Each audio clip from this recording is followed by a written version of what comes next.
Dubai के शेख समुद्र में 5 किलोमीटर तक फैला एक ऐसा आइलैंड बनवाने जा रहे थे जिसके हर विला के बाहर प्राइवेट बीच मौजूद होगा। समुद्र की लहरों को रोककर वहां एक लग्जरी आइलैंड बनाने का सुहाना ख्वाब जो दुबई के शेख ने देखा था, वो इंजीनियर्स और वर्कर्स के लिए एक खिलौना ख्वाब साबित हुआ। एमटीवी फैक्ट की वीडियोस में एक बार फिर से खुशामदीद नाजरीन। इस वीडियो के पार्ट 1 में आपने देखा कि दुबई की कोस्ट लाइन जो सिर्फ 70 किलोमीटर पर फैली हुई थी, उसको 124 किलोमीटर तक फैलाने के लिए ये पाम ट्रीम शेप का आइलैंड डिजाइन किया। इस पाम ट्रीम शेप को समुद्र की लहरों से बचाने के लिए इंजीनियर्स ने जब एक आउटर वॉल बनाने का फैसला किया तो उसके लिए 99 लाख टन पत्थर अरेंज कहां से किए। जिन पत्थरों को समुद्र में डालकर यह आइलैंड बनाया जा रहा था, उनमें से अगर किसी एक पत्थर की भी पोजीशन सही नहीं हुई तो आइलैंड किसी भी वक्त तबाही का निशाना बन सकता है। ये चेक करने के लिए डाइवर्स 30 मीटर पानी के नीचे जाते थे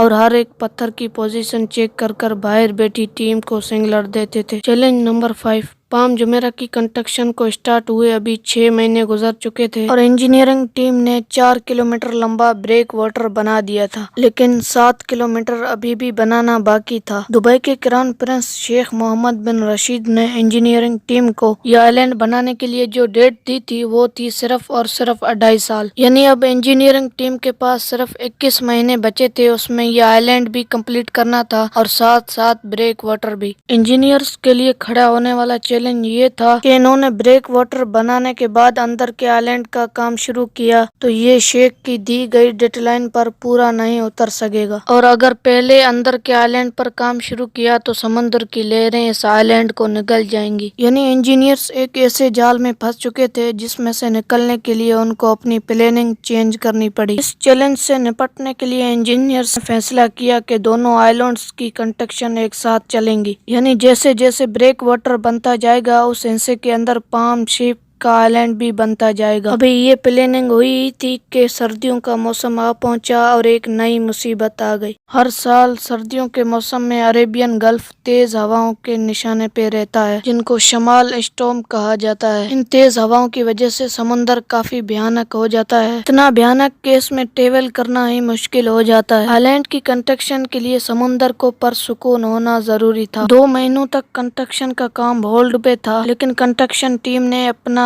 टाइम जाया नहीं किया। एक ऐसे मसले का सॉल्यूशन ढूंढने लगे जो बाकी ही एक बहुत मुश्किल टास्क था। Challenge number 6। पाम आइलैंड को बनाने के लिए 94 मिलियन क्यूबिक मीटर रेत चाहिए थी। अगर वजन की बात की जाए तो इस आइलैंड को बनाने के लिए 1.5 करोड़ टन वजनी रेत रिक्वायर्ड थी। चैलेंज ये नहीं था कि इतनी सारी रेत आइलैंड साइड तक पहुंचाई कैसे जाएगी, बल्कि चैलेंज ये था कि इतनी सारी रेत लाई कहां से जाएगी। अगर आप ये सोच रहे हैं कि ये रेत दुबई के रेगिस्तान से उठाई जाएगी तो आपका अंदाजा गलत है। दुबई के रेगिस्तान में बेशक इतनी रेत है जिसकी कोई लिमिट नहीं, लेकिन ये रेत बहुत ही बारीक है जिसको अगर पानी में डाला गया तो वो पानी में मिक्स हो जाएगी। यानी इंजीनियर्स को एक ऐसी रेत चाहिए थी जो पानी में मिक्स भी ना हो और आइलैंड मजबूती से खड़ा रहे। रिसर्च के बाद मालूम पड़ा कि इस काम को अंजाम देने के लिए जो रेत चाहिए थी वो समुद्र के बॉटम से ही मिलेगी। कंस्ट्रक्शन साइट से 10 किलोमीटर दूर एक ऐसा पॉइंट तलाश किया गया। बॉटम पर इतनी ज्यादा रेत थी जो इस आइलैंड को बनाने के लिए काफी थी। समुद्र से ये रेत निकालने के लिए ड्रेजर का इस्तेमाल किया गया जो रेत को साफ कर अपने टैंक में भर लिया करता था। सिर्फ 1 घंटे में ये ड्रेजर 8000 टन वजनी रेत अपने टैंक में भर लिया करता था।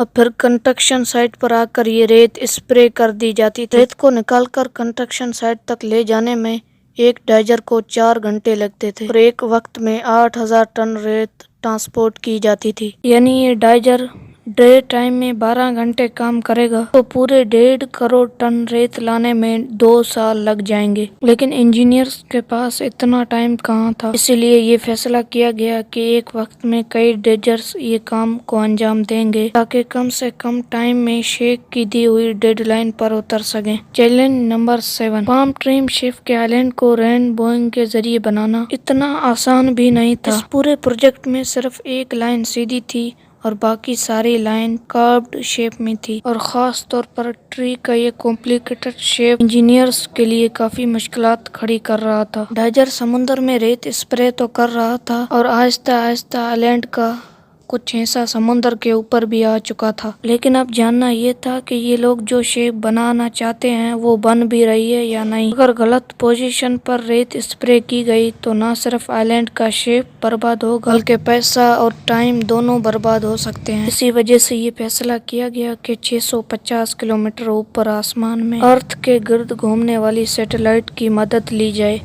जी हाँ, अर्थ के गिर्द घूमने वाली सैटेलाइट की मदद से पाम जुमेरा की शेप की फोटोज ली गई और ये साबित हुआ कि अभी तक जो भी काम हुआ है वो प्लान के मुताबिक ही हुआ है। शेख को ये जानकर खुशी तो हुई, लेकिन जैसे जैसे डेजर सैंड स्प्रे करता जा रहा था उसकी मुश्किलात में उतना ही ज्यादा इजाफा होता जा रहा था। ना ही समुद्र में ट्री शेप की कोई आउटलाइन थी और ना ही कोई ऐसी आउटलाइन यहाँ बनाई जा सकती थी। डेजर का अंदाजे से समुद्र में रेत स्प्रे कर पाम ट्रीम शेप को मेंटेन रखना काफी ज्यादा मुश्किल हो रहा था। अब इंजीनियर्स को कुछ ऐसा करना था जिससे डेजर को पिन पॉइंट एक्यूरेसी पता चल सके और वो फिर वहीं तक रेत स्प्रे करे। इस काम को अंजाम देने के लिए जीपीएस टेक्नोलॉजी का इस्तेमाल किया गया। वर्कर्स जिनके हाथ में जीपीएस यूनिट मौजूद थे वो आइलैंड के बॉर्डर पर वॉक करते जाते और उनकी पोजीशन का रियल टाइम डेटा शेप होता जाता। जीपीएस कोऑर्डिनेट्स का ये डेटा डेजर को भेजा जाता था और डेजर उसी पॉइंट पर रेत स्प्रे करता था वो जहाँ मैनुअली इंसान वॉक कर गया था। ये सोल्यूशन पूरी तरह से काम कर रहा था और अब डेजर पिन पॉइंट एक्यूरेसी से आइलैंड के बॉर्डर पर फिलिंग कर रहा था। Challenge number 8। पाम जुमेरा की कंस्ट्रक्शन को स्टार्ट होते 1 साल से भी ऊपर गुजर चुका था। ब्रेक वाटर 8 किलोमीटर बन चुका था और दूसरी तरफ पाम आइलैंड की टीम भी दिन रात इसी काम पे लगी थी। अभी तक पाम आइलैंड की 16 में से 9 शाखें बन चुकी थी। अभी इंजीनियरिंग टीम के सामने एक ऐसा चैलेंज आ गया जो उनके ख्याल में भी नहीं था। ब्रेक वाटर जिसको असल में समुद्र की ताकतवर लहरें रोकने के लिए बनाया जा रहा था, उसने अपना काम दिखाना शुरू कर दिया था। वाकई लहरों को तो रोक रहा था, लेकिन अब आइलैंड के अंदर पानी का बहाव कम हो चुका था। यानी जो पानी आइलैंड के अंदरूनी साइड पर था वो एक ही जगह पर खड़ा होकर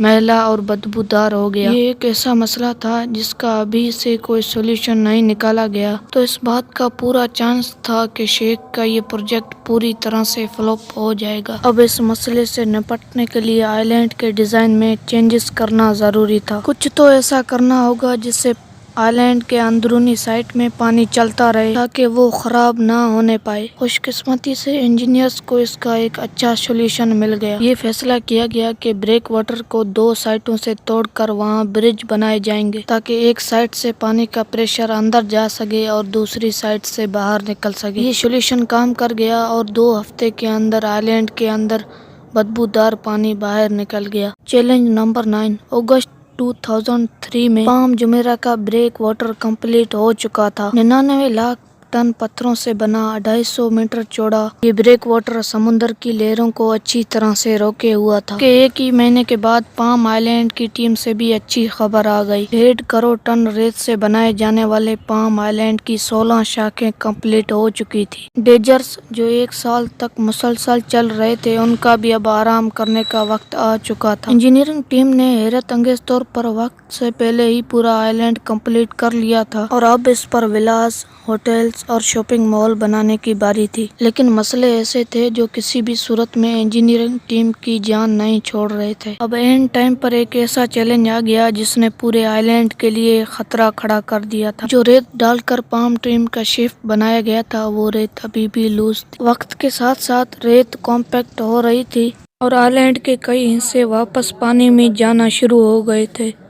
शेख के सपने के मुताबिक इस आइलैंड पर मेटल रोड्स और हजारों बिल्डिंग्स बननी थी, लेकिन उसके लिए जरूरी था कि आइलैंड की रेत बिल्कुल ठोस हो। ये मसला पूरी इंजीनियरिंग टीम के गले में आ चुका था और इसी वजह से एक बार फिर से सारा काम होल्ड हो गया। इस मसले का जल्द सोल्यूशन निकालना बहुत ज्यादा जरूरी था, क्योंकि ये वो पॉइंट था जब पूरी दुनिया की नजरें इसी प्रोजेक्ट पर टिकी हुई थी और इस आइलैंड की वजह से दुबई की शेख की इज्जत दांव पर लगी थी। इस मसले के अलावा एक और मसला भी था। दुबई अपनी जियोग्राफिक लोकेशन के हिसाब से अर्थक्वेक जोन के करीब है और यहाँ कोई अर्थक्वेक आया तो इसके इंतहाई खौफनाक नतीजे हो सकते हैं। अर्थक्वेक के सिर्फ एक ही झटके से ये आइलैंड ऐसे पानी में चला जा सकता है जैसे स्पॉट में पड़ी रेत पानी के अंदर जा रही है। इसका सिर्फ एक ही सोल्यूशन था कि आइलैंड की रेत को 12 मीटर की गहराई तक कॉम्पैक्ट किया जाए, जबकि नॉर्मल रोड डॉलर सिर्फ 6 मीटर की गहराई तक